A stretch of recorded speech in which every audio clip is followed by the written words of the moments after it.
All right, it is go time, 8 p.m. Central for me here in Oklahoma. Welcome. If this is one of the first sessions for you for the Microsoft 365 Virtual Marathon, thank you. Thank you so much. If not, I hope you've been having a fantastic day. There have been some really great sessions presented, lots of good learning going on today. The one from Bill just a minute ago on search was fantastic. If you didn't have a chance to see that, the videos are going to be available out on YouTube. I highly recommend it. So I am Joy T. Apple, also known as the Joy of SharePoint if you get around in social circles for SharePoint and Microsoft. Thank you very much for being here. In this session, we're going to talk about the feeling that there are too many options in Microsoft 365. So one of the things I want to do is talk through that and help us really think through how to break down that feeling that there's just too much stuff out there and help us make the decision of what to use when, what makes sense, and how. All right, so let's get these slides going. So again, I am Joy Apple. I'm located in Tulsa, Oklahoma. Usually this time of year it's sunny and warm, but it was cold and rainy today, but I guess that'll just serve us well as the summer comes. I am a modern workplace strategist for Pate Group located in Cincinnati, Ohio. So this whole work from home thing hasn't been a massive transition for me, considering that I work from home most of the time anyway.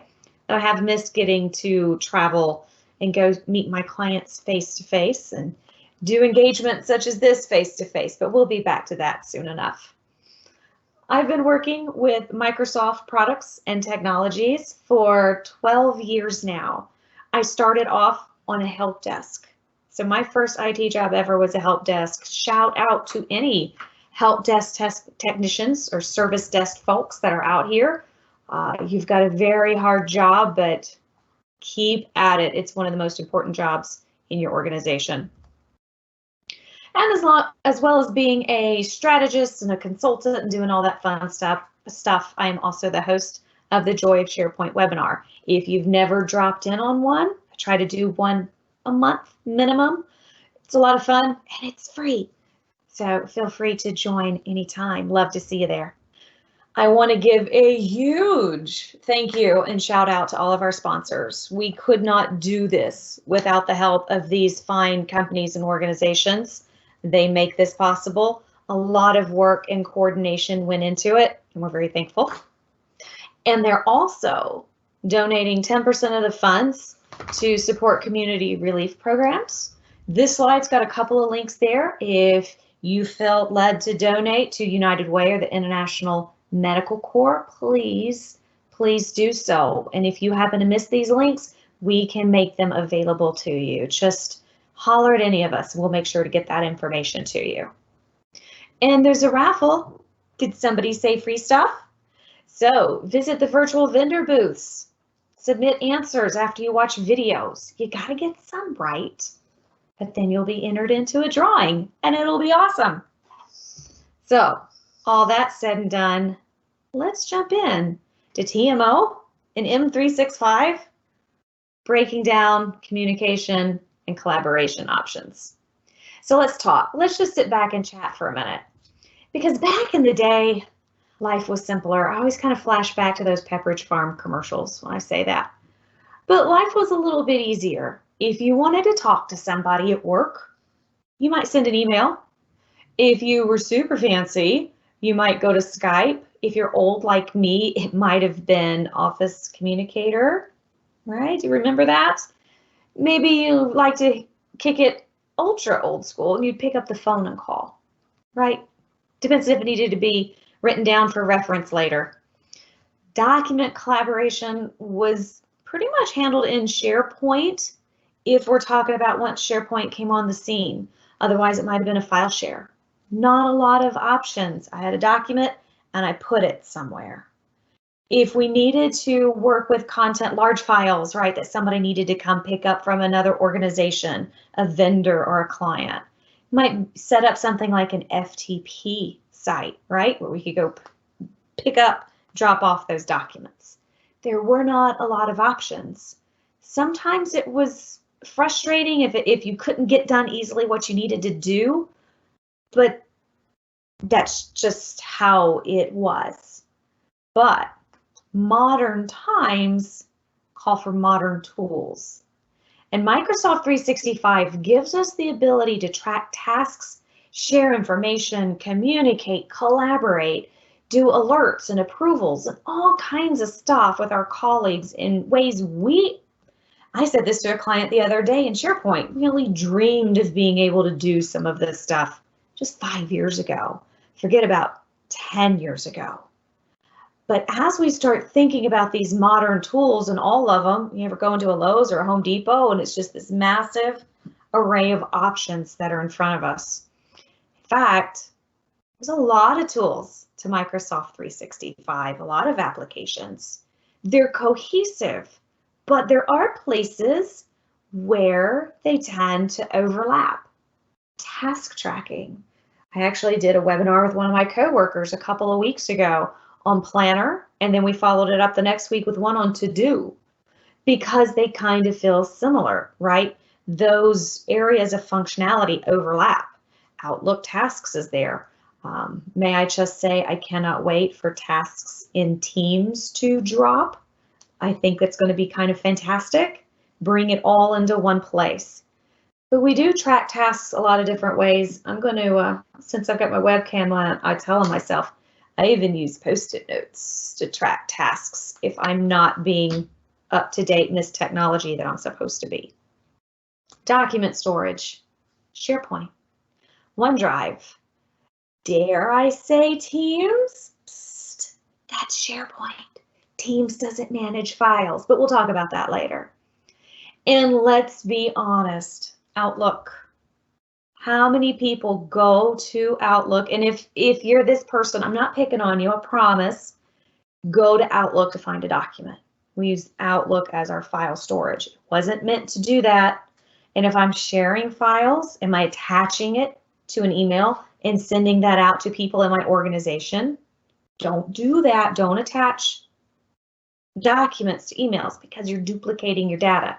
But we'll talk about that later too. I have options. I have so many options. And it can start to feel like there are too many. I'm thinking about doing a Joy of SharePoint webinar bingo card, and one of the squares you could mark off is you have options, because you do. And options can get to be overwhelming. Sometimes we don't want to make a decision. We just want to be told, here's this thing, use it. So step back from the tools. Step back from the applications, and let's forget about the options for a minute. We can just push those to the side and let's look at the people, because that's where Microsoft has moved.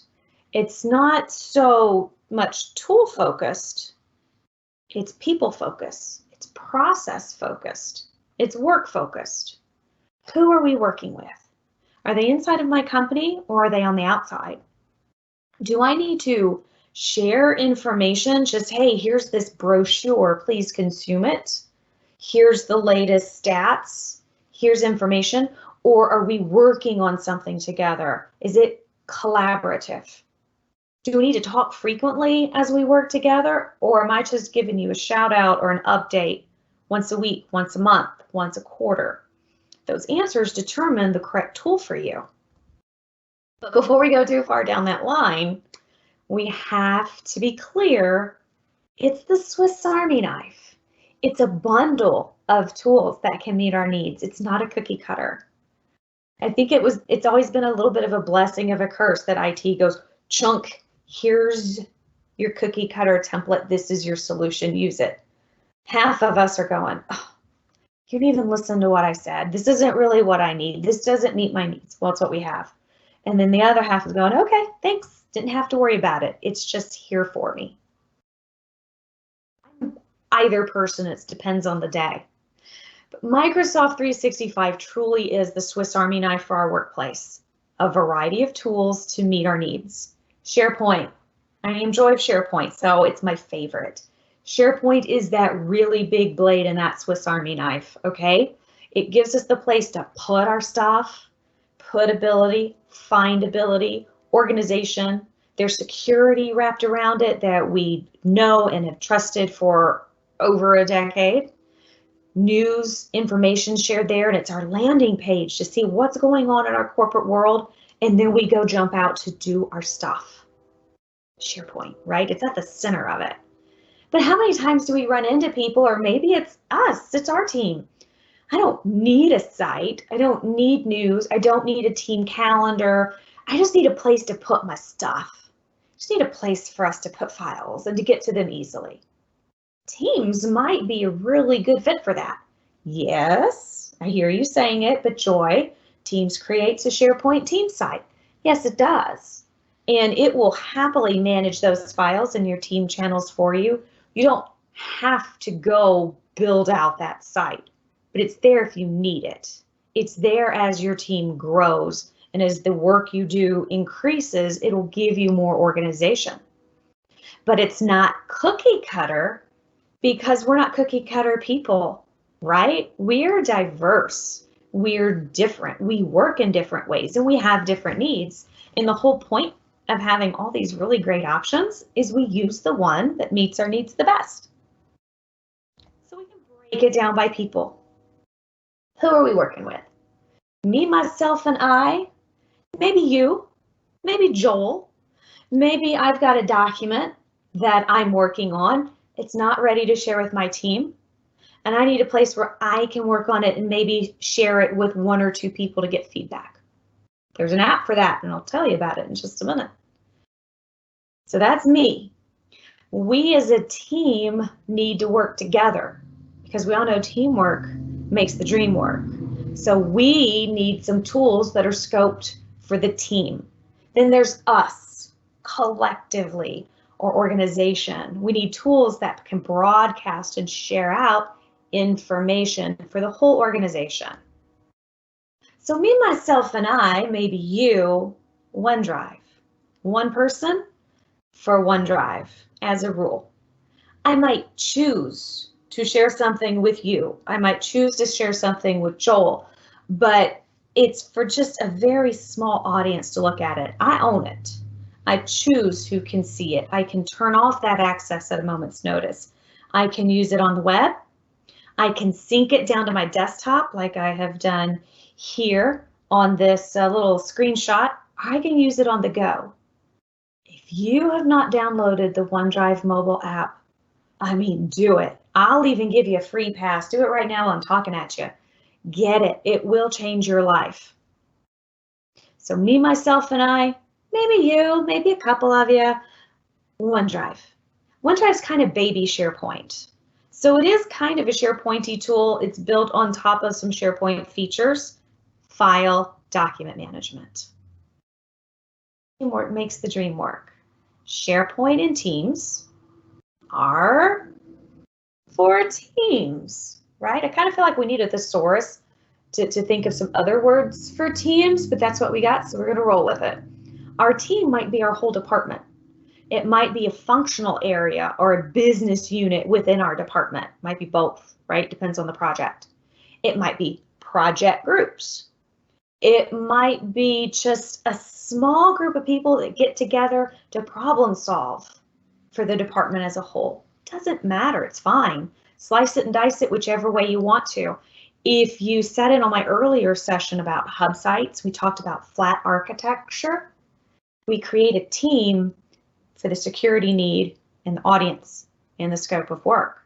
Every team is its own site. There's our security, there's our audience, there's our SharePoint site for document management, a planner plan for tracking tasks, OneNote for shared files and meeting minutes. You got the wiki, you got a group inbox, you got all kinds of goodness that we in the team can use to work together.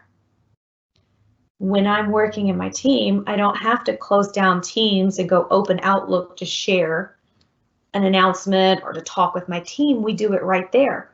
And since we're all right there in Teams, nobody gets left off, right? We're all part of the conversation. Does this mean we would not email internally? Absolutely not. But if it's someone outside of my team, Outlook. If it's someone inside of my team, we keep it in Teams. We attach links to files and send to someone outside the organization as is appropriate per security. Do the people we work with, if they're outside of our team, are they going to work better with email? Do they typically work through an email queue? Is that the process for them? Or would it be better to hit them up with chat inside of Teams? Ask a quick question, get an easy answer, send a link to the document. They can open it, read it, we talk about it. Options, right? It's easier to always kind of use one tool or a smaller set of tools and be consistent than to have to guess where the conversation and the communication is coming from. I can tell you, when we at Pate Group started transitioning to Teams for our internal work, it was a rough week or so going, okay, I don't have to go to email. I saw a notification pop up. Where did it come from? Now I know if it's coming from my team, it's coming from Teams, right? Just makes sense. If my client sends me an email, I just forward that onto the right channel inside of Teams.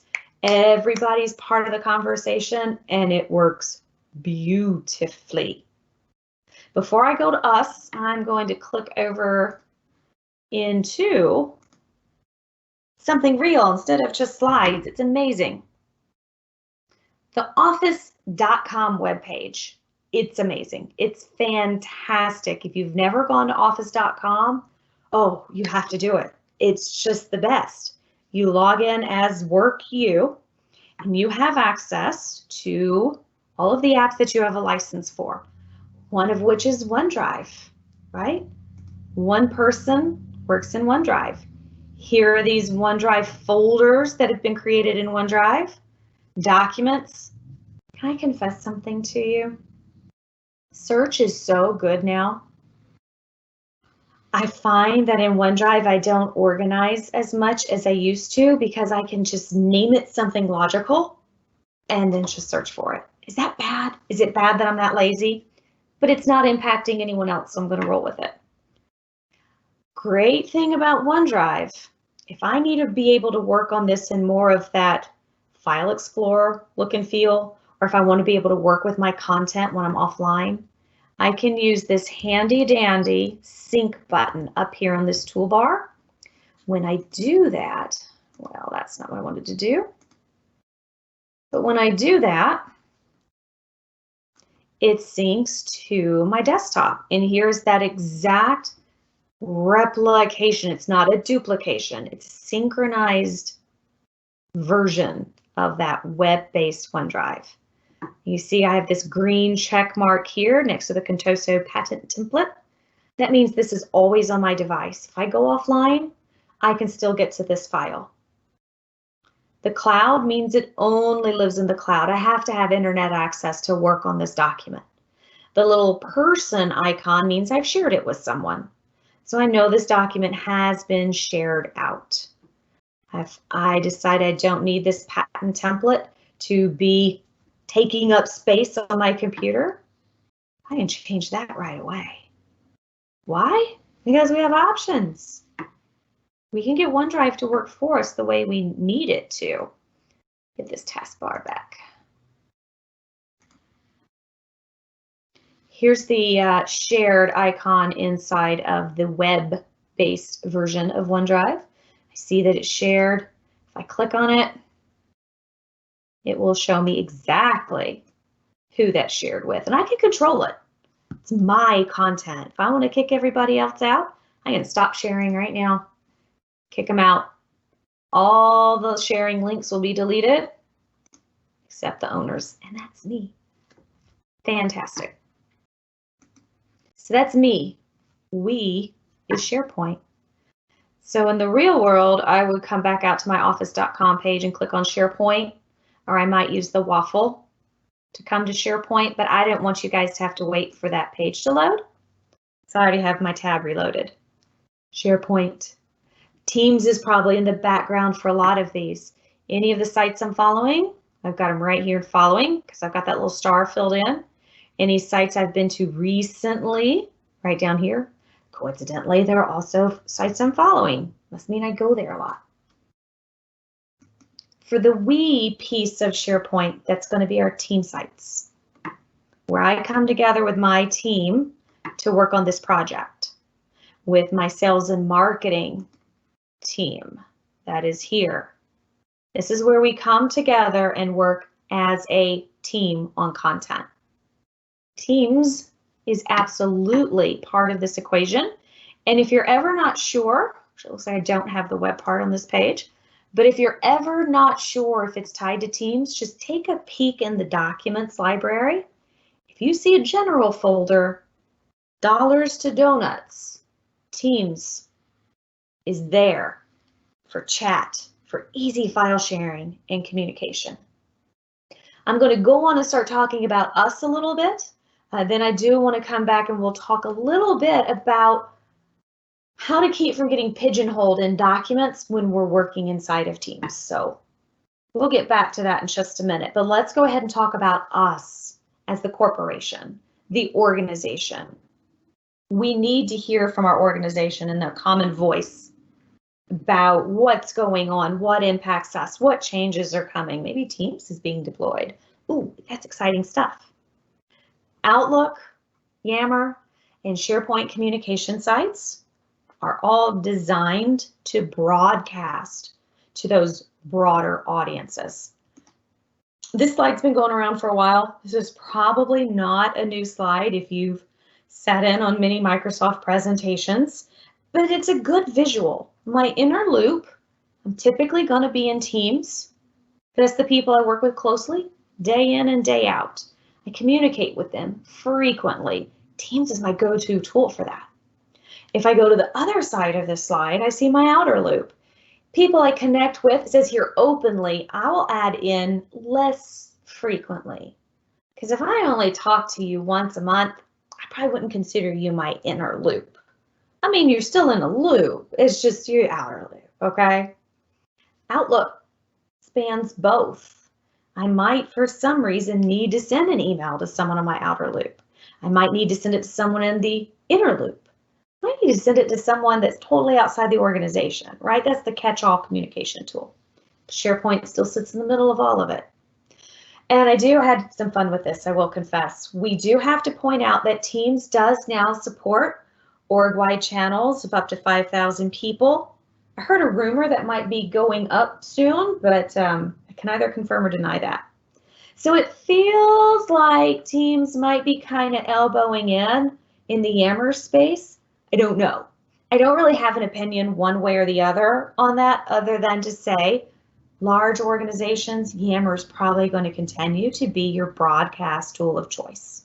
It just kind of makes sense.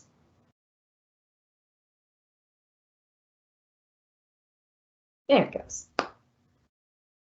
So we want to look past just the tools themselves at the people. But then phase 2, we've looked at our people. Let's look just a little bit beyond the people to the processes. How, not who, but how do we work? Do we work better with fast-paced chat? Maybe we want a group chat where we can just really talk about all kinds of stuff and brainstorm.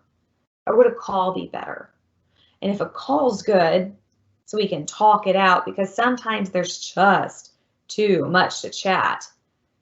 Would voice be better than video, or video better than voice? IT professionals, hear me. Business users, hear me. We all know we're in unprecedented times right now. Those of us that were used to working closely with people inside of offices are now working from home. Some of us struggled more than others to set up home offices, to be able to figure out how to work and be on VPN for people that maybe weren't already in SharePoint and Teams. It's been hard, but I will tell you, as I don't know that I'm an extreme extrovert, but I'm probably an extreme extrovert. It's been hard. I'm used to being on the road a couple of weeks out of the month. Turn on those webcams, turn them on. I have a really loud truck going down the road. Sorry about that. It really does help humanize your communication. I have in another presentation a whole slide about how GIFs and emoji humanize text-based communication, but that's second to turning on the webcam and looking each other in the eye. True story. Not this week, but last week, we had our weekly stand-up at Pate Group. And it was the first day with the raise your hand function.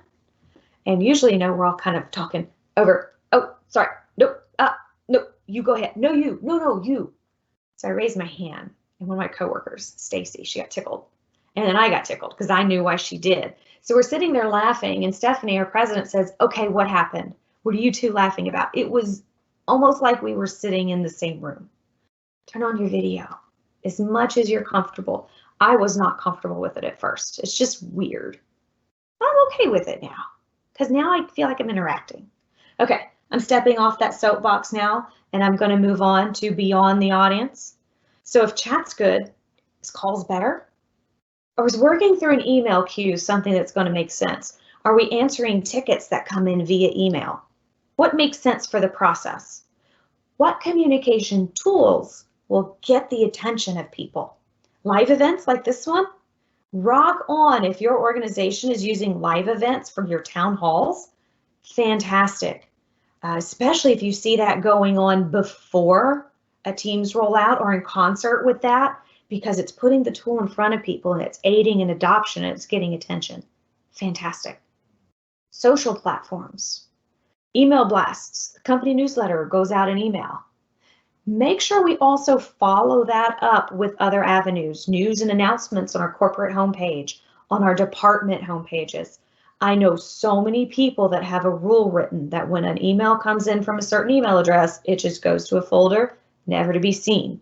So we don't want email blasts to get ruled away. Follow them up with something that engages.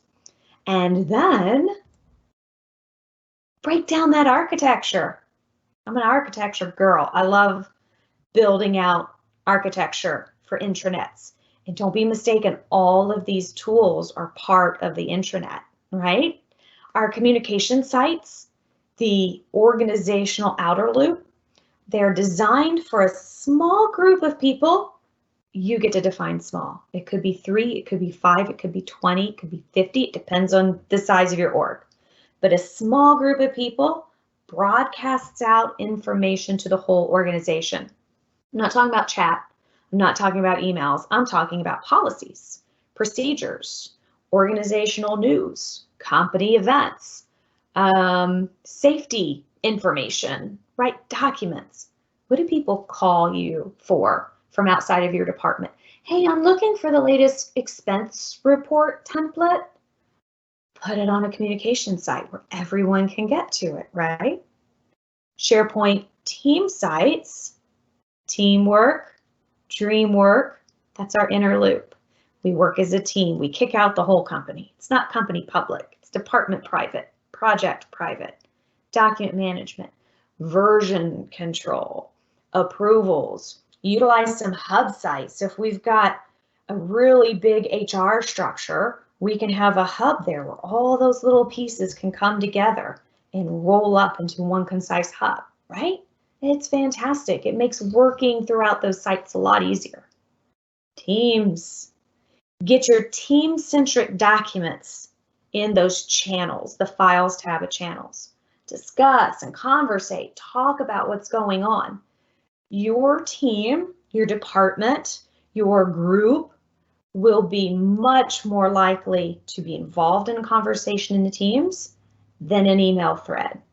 It's probably not a 100% true remark. It's going to depend on your company culture, but as talkative as I am, I'm probably not going to chime in on an email thread with a lot of people unless I feel it's really important or if the question or info was directed to me. I'm just not, because I don't want to waste everybody's time with one more email. But if we're doing it in chat, heck yeah, let's all talk, because that's what it's meant for and that's what it encourages. Then in Teams, we use our tabs to utilize resources without ever having to leave Teams. Now I'm going to jump back and let's look at this for real. Sales and marketing, blah, blah, blah, general. All right, so apparently I'm in the Mark 8 project team and I'm on the general channel. For those of you that may not be super familiar with this, Inside a team, I create channels to focus the conversation and the content of the team.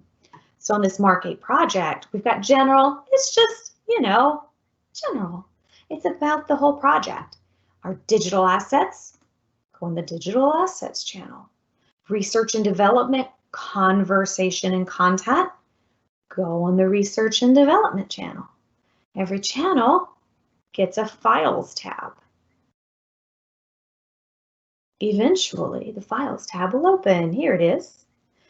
And here's content about the research and development for the Mark 8 project. So since this is Teams, I know I've got a SharePoint team site that's actually managing this. So sci-fi, kind of got my sci-fi background rocking tonight, right? It's like a wormhole. I put it in Teams and it shows up in SharePoint. I'll prove it to you. So I have the tab preloaded, but I want to prove it to you. I don't want you to think there's like something hiding up my sleeve like a magician. So I'm going to click Open in SharePoint. Please load fast. And it did. Yay. Research and development. These look familiar. These were those files in Teams. If I click on my breadcrumb, here's a folder that represents every channel in Teams. Do not, please, I don't want to sound like I'm being bossy, but please don't think every document that has something to do with the Mark 8 project team has to be here, because you have this whole big SharePoint site. It's not really big yet. You build it out, it would be big. SharePoint site to work with, right? You don't have to cram everything into folders inside of documents. Notice I've got another library here called pre-project kickoff documents. Pre-project, they're not living, breathing. They're not active collaboration documents anymore, but we might need to reference them, right? If I'm referencing it, I don't want it in the way in my files tab. That's where we're working. Stuff's getting done. So what I can do is find a place where it makes sense. I put it here on general. I created a tab to it, pre-project documents. So if I need to reference it, I can. Teams is your service application delivery platform. Doesn't that sound fancy? We can create tabs to get to our stuff. It reduces that context switching where I'm focusing and then I realize I need something and I have to close Teams, stop what I'm doing, I get out of my groove, go open up a browser, go find a site, go look in libraries, right? I lost it. My focus is gone, my concentration is gone. If I just make it a tab across the top, now I don't really have to come out of that deep focus. I just click a tab, right? It just makes stuff start working better. Here.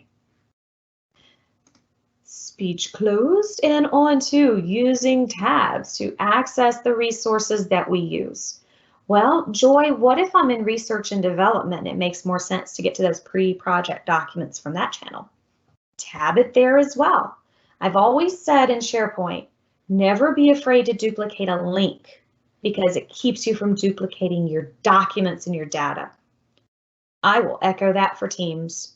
Don't be afraid to duplicate that tab if it makes sense. If it's useful and it's helpful and it keeps people from having to click all over the place, just do it. Absolutely. So this is how we do it at Pate. You might have to snuggle in a little close if you've got a smaller monitor. We recommend for any of the departments that have a good bit of content to share out with the rest of the organization that they create a communication site. Everyone in the organization, I call it company public. Everyone in the organization has access to that company public site. And then you could do like a mega menu with links to like the top 3 things people go to IT for. Don't make them do it. Just put it right there in your mega menu. Reduce the click distance. Oh, awesome. Departments own. I know that's scary for some of us in IT, but yeah, it's okay. Train them so they can own and manage their own sites. and the assets they choose to put there. You're going to help them if this is new for them. But that's what we're here for, right? We're the help desk. We help people. And we always plan for Teams to be folded into the architecture. Teams is not a replacement for your intranet. It's an enhancement to your intranet.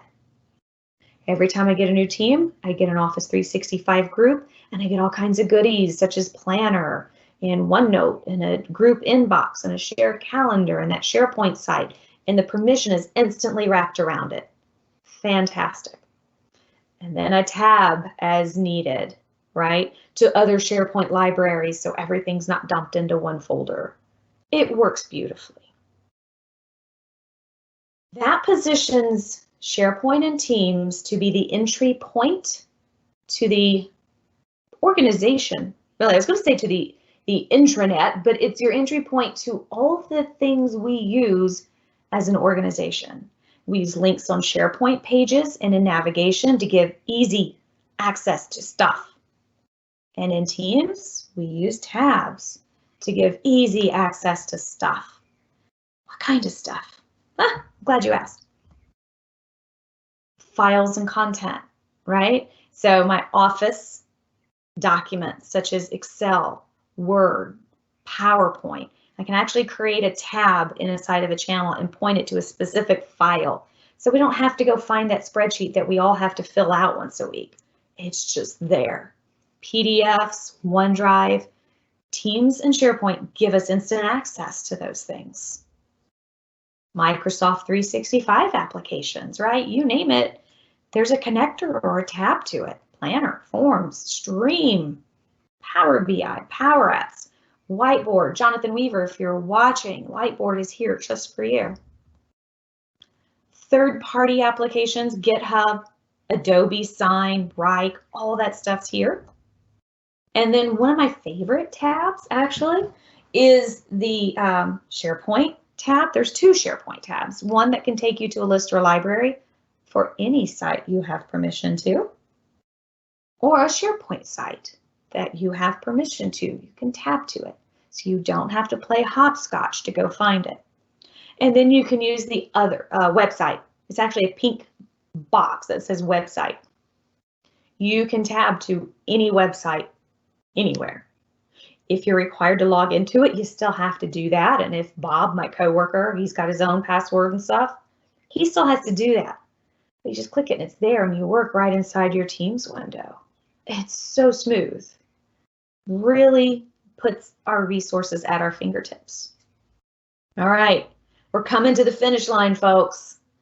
By planning for and providing intuitive access to all the stuff we use, we're building for success, which is aiding our user adoption, which is increasing productivity and return on investment.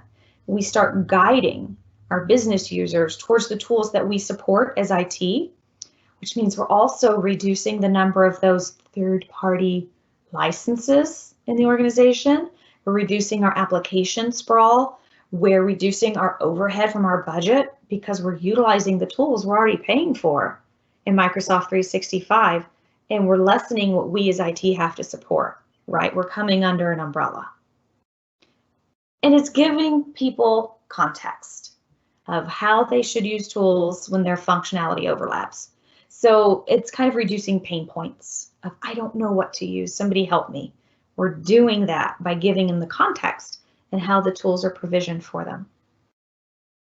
Okay, that's my last session slide other than, well, I got two. I totally lied, I have two. Don't forget, March, Microsoft 365 Collaboration Conference. It's going to be fantastic. It's going to be fantastic. So mark your calendars, follow the hashtag on social media, and thank you for joining.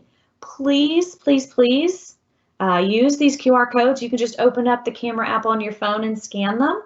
I would love to get some feedback on the session. Always, always, always looking to improve. And we would love feedback on the event as a whole. We know Teams had some troubles today, but we still love it and we have supported Teams through it. but we would love your feedback. And now I think it's Q&A time. Let's see what we've got. Bear with me. Actually, I don't seem to have any questions. Okay. Well, I am checking the questions for you, Joy. Fantastic. Thank you, Joel. And at this time, we don't have any, but I would encourage your attendees to put in some questions if they have any.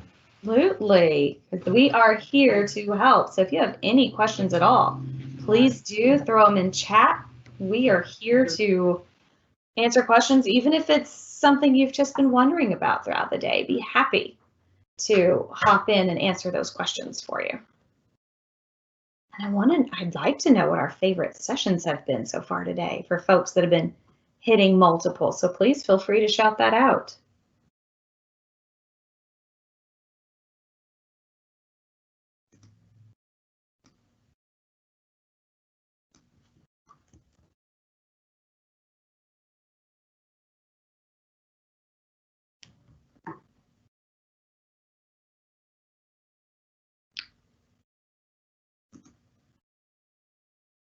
Okay.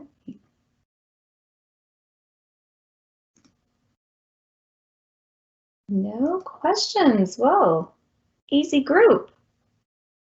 Oh, thank you, thank you, thank you. All right. I'm gonna do a going once,